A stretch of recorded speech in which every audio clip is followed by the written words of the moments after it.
Have you ever wondered what it would be like to be a sperm? Or am I just weird that way? The Great Sperm Race, a TV documentary produced in the UK, seeks to answer this very question. It presents human conception from the vantage point of the sperm, starting in the testicles and following the sperm along the arduous journey through the male and female reproductive tracts to its own holy grail, the egg.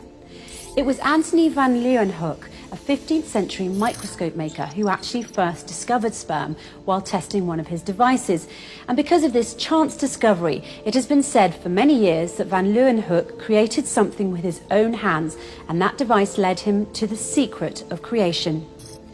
He named his new discovery animalcules, a word for creatures at that time. Once discovered, scientists began to study sperm with much intensity to discover what it was made of, how it worked, and then uncover the process that made human life possible. Through this research, many things were seen and uncovered for the first time, including the incredible journey sperm take in order to fertilize a woman's egg. It starts with semen itself, a mix of sperm and other liquids and solids that protect and help the sperm on their journey. Semen starts as a gelatinous blob called a seminal clot, which adheres to the inside of the vagina. Like jelly, it is thick and gelatinous, but that quickly changes.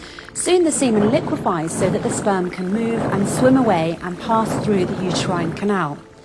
Along the way, sperm attach themselves to various things in a manner similar to the way Velcro works, according to Dr. David Miller, reader in molecular andrology in the School of Medicine at the University of Leeds.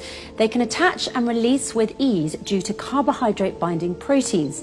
They attach to the epithelial cells lining the oviduct, where they stay and can quickly detach and move when ovulation gets closer. In short, they can stay attached in the woman for a couple of days at least before she ovulates, detach and move closer to the egg when ovulation does occur, and then attach again to the egg. It's an uphill battle all the way until one strong and determined sperm manages to attach itself to the egg. Within seconds, the sperm is engulfed by the egg. This is a process called phagocytosis by scientists, meaning that the sperm is ingested or engulfed by the egg. After this happens, the sperm's nuclear envelope disintegrates and the sperm and egg become a one-cell embryo, as reported by Story in 1995 and Evans in 2001 respectively.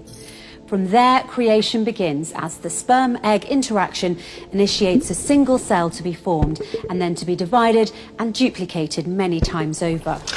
This causes both differentiated and undifferentiated cells to be formed on the outside and inside of the growing cell mass, respectively. Differentiated cells implant the growing embryo to the uterine wall and form the placenta to protect the baby to come. While undifferentiated cells have the ability to become everything that the new human body needs, from hair to eyes to the heart, lungs, sex organs, and much more, it's truly a miracle of nature from start to finish.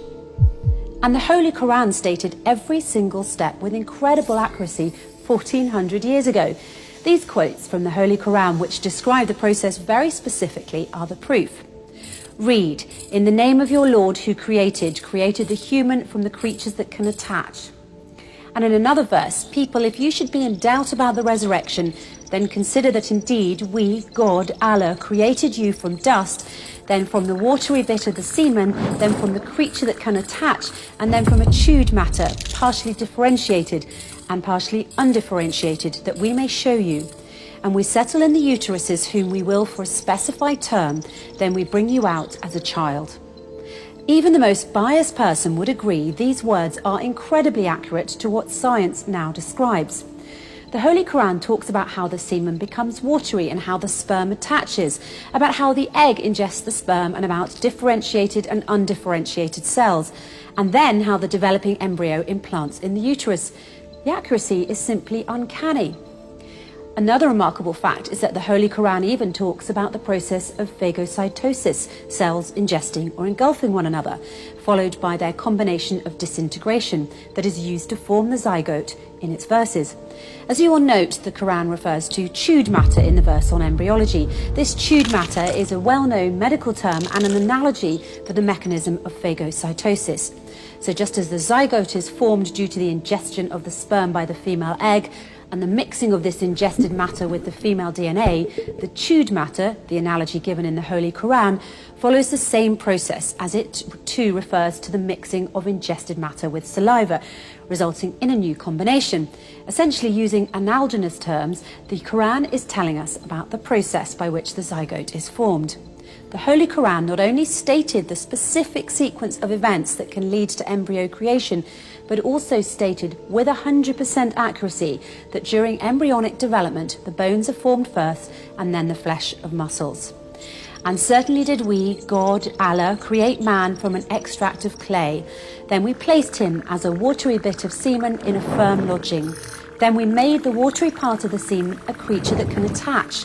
Then we made the creature that can attach a chewed matter. Then we made the chewed matter bones, and we covered the bones with flesh. Then we developed him into another creation. So blessed is Allah, the best of creators.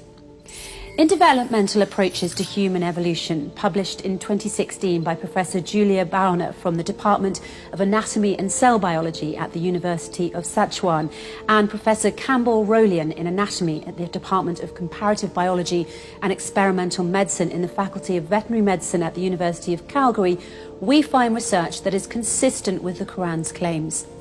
The two professors studied homologies, evolution, and the development of the striated muscles of all of the major groups of vertebrates and the spatial associations between them and bones, cartilages.